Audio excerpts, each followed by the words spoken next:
오늘 말씀은 사사기 14장 10절부터 20절까지 말씀입니다. 삼손이 아버지가 여자에게로 내려가매 삼손이 거기서 잔치를 베풀었으니 청년들은 이렇게 행하는 풍속이 있음이더라. 무리가 삼손을 보고 30명을 데려와서 친구를 삼아 그와 함께 하게 한지라. 삼손이 그들에게 이르되 이제 내가 너희에게 수수께끼를 내리니 잔치하는 이래 동안에 너희가 그것을 풀어 내게 말하면 내가 베옷 30벌과 겉옷 30벌을 너희에게 주리라. 그러나 그것을 능히 내게 말하지 못하면 너희가 내게 베옷 30벌과 겉옷 30벌을 줄지니라 하니 그들이 이르되 네가 수수께끼를 내면 우리가 그것을 들으리라 하매 삼손이 그들에게 이르되 먹는 자에게서 먹는 것이 나오고 강한 자에게서 단 것이 나왔느니라 하니라. 그들이 사흘이 되도록 수수께끼를 풀지 못하였더라. 일곱째 날에 이르러 그들이 삼손의 아내에게 이르되 너는 내 남편을 꾀어 그 수수께끼를 우리에게 알려달라 하라. 그렇지 아니하면 너와 내 아버지의 집을 불사르리라. 너희가 우리의 소유를 빼앗고자 하여 우리를 청한 것이 아니냐? 그렇지 아니하냐 하니 삼손의 아내가 그의 앞에서 울며 이르되 당신이 나를 미워할 뿐이요 사랑하지 아니하는도다. 우리 민족에게 수수께끼를 말하고 그 뜻을 내게 알려주지 아니하도다 하는지라. 삼손이 그에게 이르되 보라 내가 그것을 나의 부모에게도 알려주지 아니하였거든 어찌 그대에게 알게 하리요 하였으나 7일 동안 그들이 잔치할 때 그의 아내가 그 앞에서 울며 그에게 강요하므로 일곱째 날에는 그가 그의 아내에게 수수께끼를 알려주매 그의 아내가 그것을 자기 백성들에게 알려주었더라. 일곱째 날 해지기 전에 성읍 사람들이 삼손에게 이르되 무엇이 꿀보다 달겠으며 무엇이 사자보다 강하겠느냐 한지라. 삼손이 그들에게 이르되 너희가 내 암송아지로 밭 갈지 아니하였더라면 내 수수께끼를 능히 풀지 못하였으리라 하니라.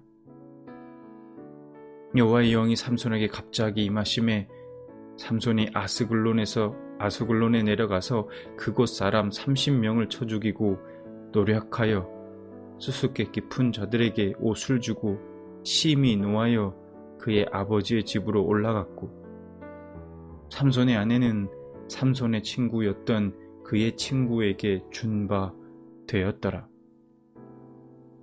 아멘. 삼손이 드디어 자신의 뜻대로 블레셋 여인과 결혼합니다. 삼손은 신부 측의 풍습을 따라 딥나에서 잔치를 베풉니다. 그리고 이 결혼잔치는 일주일 동안 계속되었습니다. 잔치가 벌어지고 있는 동안 하루는 삼손이 심심했던지 잔치가 한창일 때 블레셋 사람들이 데려온 30명의 청년들과 내기를 합니다. 삼손이 수수께끼를 내는데 잔치가 벌어지는 일주일 동안의 기한을 두고 내기에서 이긴 사람에게 베옷 30벌과 겉옷 30벌을 주기로 합니다. 삼손이 낸 수수께끼는 이렇습니다. 삼손이 그들에게 이르되 먹는 자에게서 먹는 것이 나오고 강한 자에게서 단 것이 나왔느니라.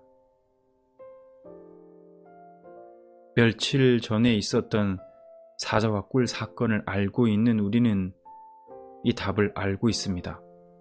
그러나 당연히 이러한 사실을 알 리가 없었던 블레셋 청년들은 며칠 동안 끙끙대다가 급기야 삼손의 아내를 불러 답을 알아내지 않으면 죽이겠다고 협박합니다.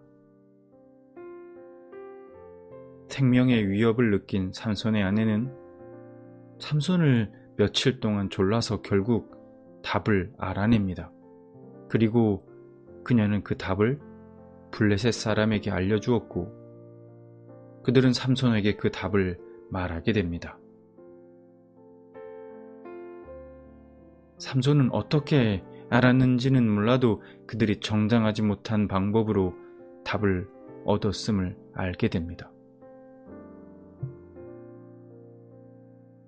화가 난 삼손은 옷을 구하기 위해 아스글론으로 내려가 블레셋 사람 30명을 죽이고 그들의 옷을 빼앗아옵니다. 그리고 그렇게 빼앗아온 옷을 내기에서 이긴 블레셋 사람들에게 던져주고 이스라엘로 돌아가 버립니다.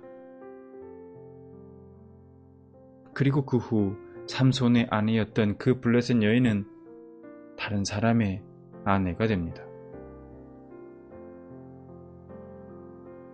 우리가 삼손의 삶을 따라가다 보면 이것이 지금 하나님께서 하시는 일인지 아닌지 헷갈리는 경우가 있습니다.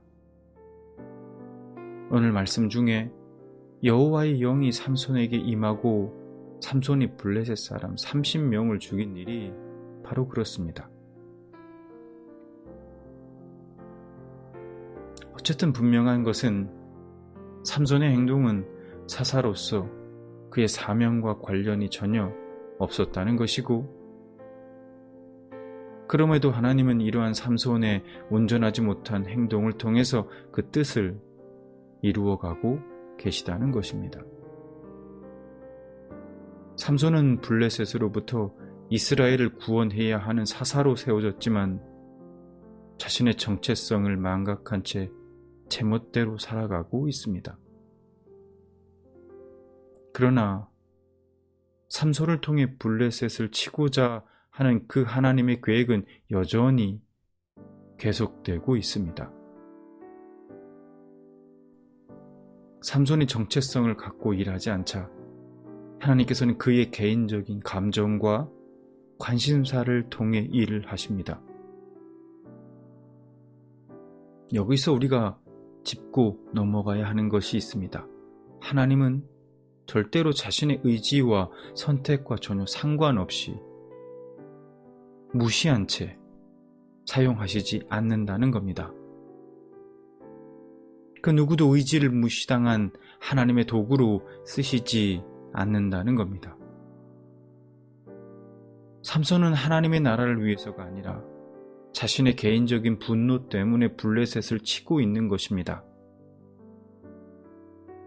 하나님께서는 이러한 패턴을 지속적으로 확대해 나가시며 그 뜻을 이루어 가십니다.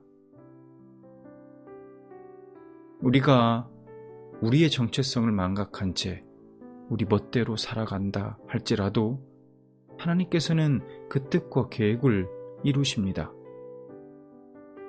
심지어는 우리의 정욕도, 우리의 분노도, 하나님과 아무 상관없는 우리 개인만의 관심사들도 하나님의 뜻을 이루는 데에 사용되어지곤 합니다. 그러나 그 안에서 우리는 결코 그 어떤 행복도, 감격도, 만족도 찾을 수가 없습니다. 우리가 하나님의 마음에 합한 자로 살아갈 때, 그때 우리는 비로소 인생의 의미를 찾을 수 있는 존재들입니다. 우리는 하나님과 아무 교감 없는 무감각한 도구가 되어서는 안 됩니다. 하나님의 사람으로서의 정확한 자기 정체성을 가지고 하나님의 사람답게 분명한 목적의식을 갖고 그렇게 살아가는 여러분들 되시기 바랍니다.